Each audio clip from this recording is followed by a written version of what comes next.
o César se refere a modelos de pensamento que se tornaram dominantes. E esses modelos de pensamento, sobretudo da extrema-direita, lançam a mão de uma imagem idealizada e profundamente equivocada de uma civilização greco-romana judaico-cristã, que eles nem sequer sabem de fato o que significa. Mas vamos lá. Vocês viram ontem uma cena que eu queria relacionar com este vídeo, pelo avesso. Vocês viram a cena em que o Javier Milei está falando com o Donald Trump, passando PIS, pedindo dinheiro? Ele fala em espanhol. Vocês se deram conta que não houve tradução da fala do Milei? Que é como se ele tivesse falado no vazio durante alguns minutos, poucos minutos? Foi muito revelador, não foi? É revelador de quê?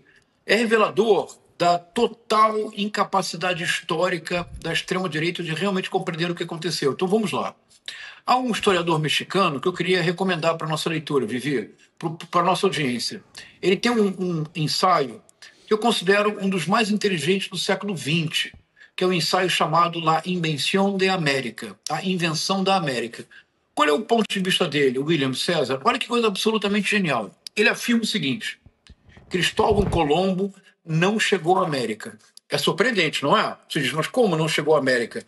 Não é o 12 de outubro de 1492 que marca, entre aspas, a descoberta da América? Eis o que diz o Edmund O'Gorman, que era um profundo conhecedor da história colonial. O livro de 1958. Ele diz assim: quando Colombo chega nas ilhas, que mais tarde ele descobrirá que está no Caribe, quando Colombo chega nas ilhas, ele está convencido de que ele chegou na Ásia. Para ele, Colombo, ele não chegou na América jamais. O Colombo não fez uma viagem, como diz esse vídeo absurdo. O Colombo fez 4, isso aqui é bem importante. Por que ele fez 4 viagens e não uma? Porque o objetivo do Colombo, ao sair da Espanha, ele prometeu aos reis católicos que ele conseguiria fazer uma passagem direta do Atlântico para o Pacífico, de modo a chegar nas especiarias na Ásia. Por que isso era importante? Porque quando o Vasco da Gama fez a viagem de circunnavegação da África, e o Vasco da Gama chega à Ásia, quando ele volta, olha, pessoal, não tem tradução, estão vendo? Uma coisa, ninguém está escutando o que ele fala. Quando o Vasco da Gama volta na primeira viagem às Índias, o lucro da viagem do Vasco da Gama foi de 6.000%. As especiarias eram puro ouro, porque não existia na Europa. As pessoas comiam uma carne sem sabor, sem preparação. As especiarias foram uma revolução na sociabilidade europeia e nos costumes europeus. Pois bem, o Colombo prometeu que ele passaria do Atlântico para o Pacífico diretamente, sem ter que fazer a circunnavegação da África. Por isso, quando ele chegou nas ilhas, ele supôs que era um arquipélago próximo à Ásia. Ele fez umas 3 viagens, César, porque ele prometeu para a coroa que se ele subisse um pouco para o norte, ele encontraria a passagem natural do Atlântico para o Pacífico. Ele fez 4 viagens. Na 4ª, o que este vídeo não diz, ele volta preso, acorrentado, porque está evidente para a coroa espanhola que aquilo não é um arquipélago, é outra coisa. Quem descobriu foi o italiano, o Amerigo Vespucci. Porque se o Colombo sobe para o norte, procurando uma passagem natural do Atlântico para o Pacífico, o Amerigo Vespucci desce para o sul e diz, olha, é a famosa Carta do Novo Mundo. Ele diz, olha, isso aqui não é uma ilha, isso aqui é um novo continente.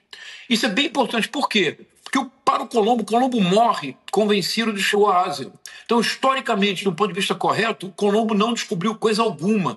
A América ela foi inventada, ela não foi descoberta, diz o O'Gorman. Mas olha que importante agora, Vivi. Olha como isso é importante para o nosso mundo contemporâneo. Então, veja, o Colombo queria passar do Atlântico direto para o Pacífico.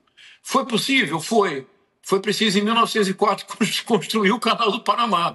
O Canal do Panamá abre uma abertura artificial entre Atlântico e Pacífico, e por isso é um dos pontos principais de comércio do mundo. Mas o que diz o O'Gorman? Olha que bonito isso, César. Diz o O'Gorman: a América se recusou o destino pálido de ilha e se revelou um continente. Foi graças ao fato da América ter contrariado as previsões do Colombo que a Europa se tornou moderna. A Europa só se tornou moderna quando enfrentou um desafio literalmente intransponível. Que desafio era esse? Era um novo continente, eram novas terras, eram novas gentes. A Europa se moderniza pelo erro de Colombo. É ao revés do que diz esse vídeo do governo argentino.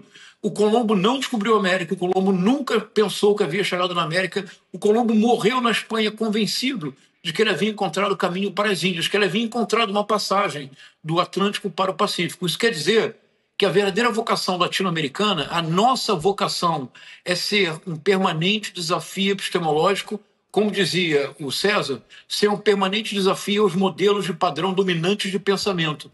Essa é a nossa vocação, César. Veja, mas Vivi, nós estamos fazendo isso agora com esse julgamento no Supremo Tribunal Federal. Com o julgamento no Supremo Tribunal Federal, o judiciário brasileiro está criando uma jurisprudência inédita no mundo no século XXI, está mostrando qual é a forma certa de enfrentar a extrema-direita. Em alguma medida, isso já estava intuído no brilhante ensaio do Edmundo O'Gorman.